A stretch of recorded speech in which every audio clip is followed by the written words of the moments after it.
when Iranian missiles struck Dimona near Israel's secret nuclear reactor. The Middle East was pushed to the edge of a full-scale war. This is no longer just another regional conflict. It's a high-stakes confrontation involving nuclear threats, global powers, and a rapidly collapsing balance of power. Now orbiting nuclear infrastructure, nuclear doctrine, and nuclear signaling at the highest level. And that may be the real shock here. The old assumption that these red lines would remain theoretical has suddenly collapsed. Stay with this because by the end of this briefing, you'll see what actually happened, why China reacted so sharply, and why this moment could alter the strategic map of the Middle East. If you follow long-form geopolitical analysis, this is exactly the kind of situation where the next 72 hours can matter more than the previous 72 months. So, subscribe and enable notifications because the indicators in this crisis are still moving faster than official narratives can keep up. The chain of events begins on February 28th when Israel and the United States launched strikes on Iran, opening a renewed military confrontation that immediately triggered Iranian retaliation. Within hours, the conflict stopped looking like another contained exchange and started looking like a regional systems crisis. The United Nations Secretary General condemned the escalation. European powers called for restraint. Oman warned negotiations had been undermined, and Iran answered not with rhetoric alone, but with missiles. By March 2nd, the war had already moved into the diplomatic emergency phase. Israel's ambassador to the United Nations, Danny Danon, said Israel and the United States would not stop until their objectives were met and would do whatever is necessary to ensure Tehran did not have nuclear capability. On that same day, China's foreign ministry declared that the U.S.-Israeli strikes had no Security Council authorization and violated international law, while also warning of regional spillover and calling for an immediate halt to military operations. Here's why that matters. One side was broadening its target logic, and the other was telling the world the legal and strategic framework had already been broken. And then this happened. On March 4th, an Iranian military official warned that if Israel and the United States sought regime change, Iran would target Dimona, the symbol at the heart of Israel's long-standing nuclear ambiguity. That was not just a battlefield threat. It was a doctrinal message. Tehran was signaling that if the war shifted from coercion to regime decapitation, it would answer by threatening Israel's most sensitive strategic nerve. The escalation did not stop there. On March 12th, Israel said it had targeted the Talaham site at the Parchin military complex, a facility Western officials have long suspected was linked to Tehran's nuclear program. In plain terms, the war was no longer just about proxy networks, missile launchers, or militia logistics. It had moved directly into the shadow zone surrounding Iran's nuclear infrastructure. That shift matters because once nuclear-linked sites enter the operational battle space, every strike begins to carry strategic meaning far beyond its immediate physical damage. Then came March 21st, the moment that forced even cautious analysts to reassess the trajectory. Reuters reported that Iran, for the first time in the war, fired two 4,000 kilometers range ballistic missiles toward the US-UK base at Diego Garcia, while a separate Iranian missile attack hit Dimona, badly wounding a child and injuring dozens. Israel's military chief of staff, Amir, warned those missiles placed not only Israel, but European capitals within direct range. Think about that for a moment. A war that began as a strike campaign against Iran had now produced attacks near Israel's nuclear core and revealed Iranian willingness to demonstrate reach far beyond the Levant. For decades, the strategic assumption in this region was built on two pillars. First, Israel's policy of nuclear ambiguity. Everyone understands the capability exists, but the state neither confirms nor denies it. Second, the Begin Doctrine. Hostile states in the region are not supposed to be allowed to acquire nuclear weapons capabilities. That could threaten Israel's survival. That doctrine defined Israeli preemption from Osirak to Syria and shaped years of planning around Iran. The assumption was simple. Israel could keep the nuclear threshold distant by acting before enemies crossed it. Now that assumption looks badly damaged. Iran did not simply absorb strikes and retreat into deterrence failure. It signaled back at Dimona. It expanded missile range demonstrations. It tied the battlefield to energy routes, allied bases, and the political calculus of outside powers. In other words, the old one-way model of coercion is being tested by a two-way vulnerability structure. Israel can still impose enormous military costs, but its most sensitive symbols are no longer comfortably outside the war's visible geography. But here's what nobody's talking about. The most important part of this crisis may not be the strike on Dimona, or even the attacks on nuclear-linked sites in Iran. It may be the evidence that multiple governments were already operating on the assumption that a broader war was coming. China was not merely issuing routine statements. By March 2nd, Beijing had evacuated more than 3,000 Chinese citizens from Iran, confirmed a Chinese national had been killed in Tehran, and said it had not been notified in advance about the U.S. military operation. That is not the language of a distant observer. That is the posture of a power managing fast-moving regional rupture. And China's warning became sharper as the conflict widened. On March 23rd, Beijing urged the United States and Israel to stop military operations, warning that continued use of force would create a vicious cycle and could plunge the entire region into chaos. By April 2nd, Chinese Foreign Minister Wang, he was telling European counterparts that a ceasefire was the key to safe navigation through the Strait of Hormuz, and repeating that the U.S.-Israeli attacks on Iran violated international law. But that's not the real story. The deeper signal from Beijing was that this war had already become a threat to the arteries of global trade and energy on which China itself depends. So, here is the strategic question for you. Has Israel strengthened deterrence by taking the fight directly to Iran's nuclear-linked infrastructure? Or has it opened a phase in which Iran can now credibly threaten the symbols and systems Israel spent decades trying to keep untouchable?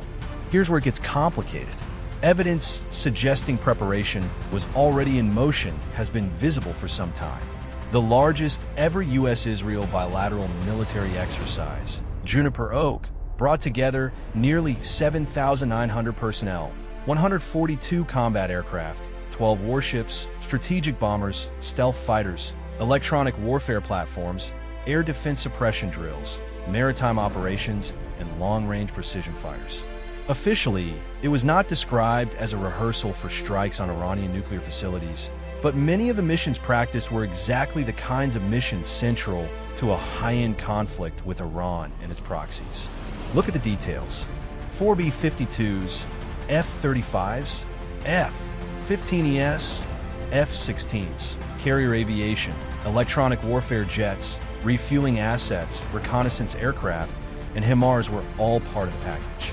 Translate that into operational language, and it means this: long-range strike coordination, suppression of enemy defenses, real-time surveillance, and battle management across air, sea, land, cyber, and space. In other words, not symbolic deterrence, but the architecture required for sustained, integrated, multi-domain operations. Seen from Tehran, that does not look like reassurance. It looks like a warning. There is another layer of build-up hiding in plain sight. Iran had for years threatened to use the Strait of Hormuz as leverage if it faced existential pressure. Reuters noted that analysts long viewed closure of the strait as a last resort because it would invite retaliation and damage Iran's own interests. But after the February 28th attacks, that calculation changed. Once Iranian leaders framed the war as existential pressure on shipping tankers and nearby energy infrastructure stopped being a bluff and became an operational option. Now to the technical side, because this is where much of the public conversation becomes dangerously imprecise. When officials say long-range ballistic missiles, that sounds abstract. In simple terms, it means weapons fast enough and far-reaching enough to change who feels exposed. Reuters reported that Iran launched two 4,000 kilometers range ballistic missiles toward Diego Garcia. That is not just an attack, it is a demonstration shot. It tells adversaries that the map of vulnerability extends far beyond Israel and the Gulf. When analysts refer to Israel's multi-layered missile defense system, the plain language meaning is a stack of different interception layers designed to catch threats at different ranges and altitudes. But a layered shield is not an impenetrable wall. Reuters' own coverage showed that while many Iranian strikes were intercepted, some evaded interception and caused fatalities. Here's why that matters in strategic terms. Even a small leakage rate becomes politically transformative when the targets are cities, military hubs, or sites adjacent to nuclear infrastructure. And when Israeli officials speak about neutralizing Iran's strategic capabilities, that phrase sounds sterile, but includes the systems that give Iran coercive reach. Missile production, command nodes, naval assets, and facilities linked to nuclear progression. The March 12 strike on the Talaham site at Parchin is a useful example. Officially, it was described as a site used in Iran's nuclear program. In operational terms, it signaled that Israel was willing to move from deterrent messaging to direct degradation of assets associated with long-term strategic potential. International reaction was immediate, broad, and unusually revealing. The UN Secretary General condemned the military escalation and called for an immediate cessation of hostilities. France, Germany, and Britain demanded restraint and a return to negotiations. Oman, which had been mediating active talks, warned those negotiations had once again been undermined. Norway stated that a preventive attack is not in line with international law unless the threat is immediately imminent. Even governments that are deeply critical of Iran were signaling alarm at the speed and scale of escalation. China's response deserves separate attention because it was both moral and strategic. Beijing condemned the strikes as violations of sovereignty and international law, backed an emergency UN Security Council session with Russia, warned against spillover into Gulf states, and later intensified its diplomacy with the European Union and Germany around the need for a ceasefire and safe navigation through Hormuz. Yet, there was a sharp limit built into all of this.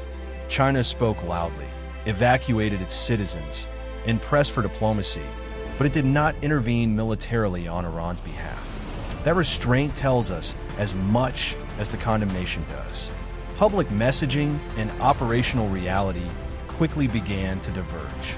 President Trump said the United States was getting very close to meeting its objectives and even suggested the battle was militarily won. But at the same time, Reuters reported that U.S. Marines and heavy landing craft were heading to the region. Allies were resisting Washington's calls to help police Hormuz, and Iran was still firing missiles across the theater while energy markets convulsed. Think about that for a moment. Victory language was being issued while war geometry was still expanding. The contradiction was not limited to Washington. Israeli messaging emphasized targeted strikes and military necessity. But operationally, the conflict was widening into Beirut, the Gulf, international shipping lanes, and the political calculations of Europe and Asia. China said the war should not have been started and warned of a vicious cycle. Oman said active negotiations had been disrupted. European governments spoke of grave consequences. In short, official language kept describing control while the strategic environment kept advertising loss of control. And that takes us to the wider consequences beyond the battlefield. The Strait of Hormuz normally carries about 1/5 of global oil and liquefied natural gas supplies. Reuters also noted that roughly 1/3 of the world's fertilizer flows, including sulfur and ammonia, passed through this corridor. Once the strait became effectively unsafe, the war ceased to be a regional military contest and became a global cost transmission mechanism. Energy, food, shipping, inflation, industrial input prices, all of it started moving. By March 18th, the energy damage was already severe. Saudi Arabia had cut production. The Kuwait's output had more than halved. Iraq reduced southern field production sharply. Qatar halted LNG operations. Bahrain declared force majeure after a refinery attack, and the region's oil exports had dropped by at least 60%, while prices surged above $100 per barrel. More than a dozen ships had been hit, and major marine insurers began canceling war risk coverage. Here's why that matters. Wars are often measured in destroyed targets. This one is also being measured in broken commercial confidence. Even shipping data became a strategic signal. Reuters reported that at one point, no crude tankers had transited Hormuz in the previous 24 hours, with hundreds of vessels at anchor after Tehran threatened ships attempting to leave the Gulf. India pushed diplomatically for safe passage for its fleet. Japan explored similar arrangements. That means access itself was becoming selectively negotiable. Iran was not merely threatening a choke point. It was testing whether maritime pressure could be weaponized politically, country by country. Still, a balanced assessment requires recognizing limitations on every side. Iran can retaliate, disrupt shipping, and strike politically sensitive targets, but it is also under extraordinary military pressure. Reuters reported that Tehran stands largely alone with Russia and China, offering diplomatic condemnation rather than direct military backing. That is a critical constraint. Iran may be able to raise costs, but sustaining a long war against the U.S.-Israeli coalition without meaningful external military support is a different matter entirely. Israel, however, faces constraints of its own. It can strike hard and deep, but not without accumulation of political and operational risk. Missile defense can reduce, but not erase vulnerability. Attacks on nuclear-linked sites carry radiological, diplomatic, and escalation dangers. A campaign designed to permanently remove Iran's strategic capabilities could expand far beyond air power into maritime, cyber, and possibly ground contingencies that neither allies nor markets are prepared to absorb. Here's where it gets complicated. Tactical success does not automatically translate into strategic closure.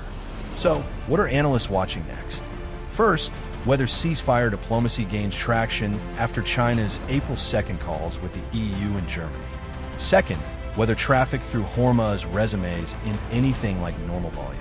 Third, whether Iran continues using longer-range missile demonstrations rather than reverting to shorter-range regional responses. And fourth, whether Israel keeps its strikes focused on military and nuclear-linked infrastructure or broadens them toward regime decay objectives. Those are the indicators that will tell us whether this is peaking or only pausing. The dates matter as well. February 28th marked the opening strike wave. March 2nd brought emergency diplomatic condemnation and explicit Israeli statements on denying Iran nuclear capability. March 4th put Dimona openly into Iranian deterrent messaging. March 12th saw a nuclear-linked site at Parchinad. March 21st expanded the range envelope and brought Dimona into direct wartime relevance. March 23rd showed China sharpening its warning. April 2nd showed Beijing broadening diplomatic pressure around the conflict's economic consequences. Seen together, that is not a series of isolated incidents. It is an escalation ladder. What makes this moment historically important is not simply the violence. The Middle East has seen major wars before. What is different here is the collision of doctrines.